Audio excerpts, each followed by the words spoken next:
In this video, we will create a MiSeq sample sheet for Nextera DNA Flex libraries, newly renamed Illumina DNA Prep Tagmentation. We will create samples that will use all the indexes in the unique dual or UD plates A and B. To begin, we will open Illumina Experiment Manager and click on Create Sample Sheet. Since this sample sheet will be for a MiSeq, we will click MiSeq and then click Next. The options here determine what analysis will be performed by MiSeq Reporter. For this demo, we will choose to generate only FASTQs by selecting Other and FASTQ Only, and then clicking Next. We will now fill out the information for the run setup. In the first field, Reagent Cartridge Barcode, the information in this box will become the name of the sample sheet file.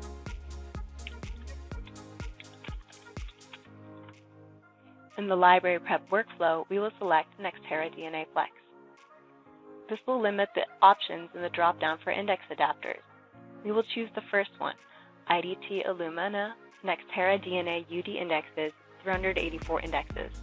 This will allow us to choose indexes from plates A, B, C, and D. We will give the experiment a name. This will be a paired end run 2x151. If using custom primers in the dedicated custom primer wells, select the respective options here. We'll now click Next. On this screen, we will add samples to the sample sheet. We can either add samples individually on the right-hand side. This works well if we have relatively few samples in the run. To do this, we will click Add Blank Row and fill in the information.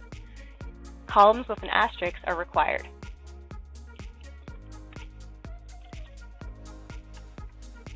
If we select the index plate, such as plate A, we will then be able to choose the index wells, such as A01, and we'll see that the index information is automatically filled in, including the index name as well as the sequence. To add a second sample, we will click Add Blank Row again.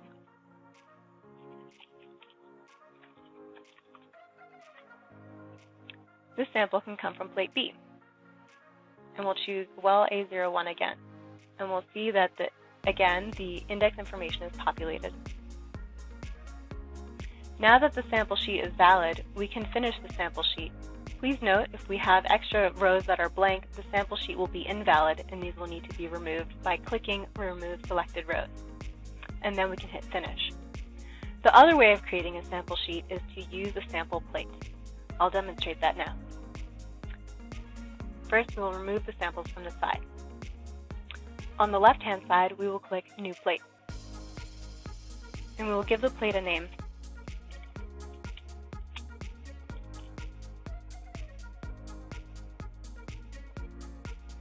If we want to apply the default index layout, we simply click Apply Default Index Layout, and we will give each sample a sample ID.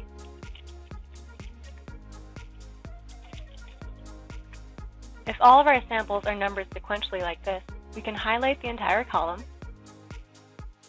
right-click, and use the Fill Down function. Now we have rapidly made a sample sheet that uses all 96 samples in plate A. And now we'll hit Finish. We will save this plate.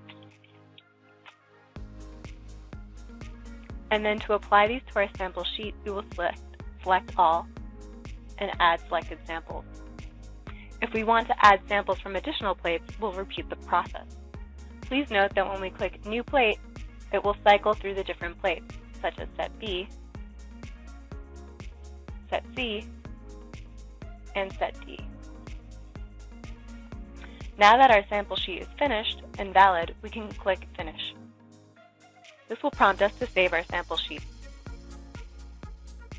We will then be asked if we would like to view it in Excel.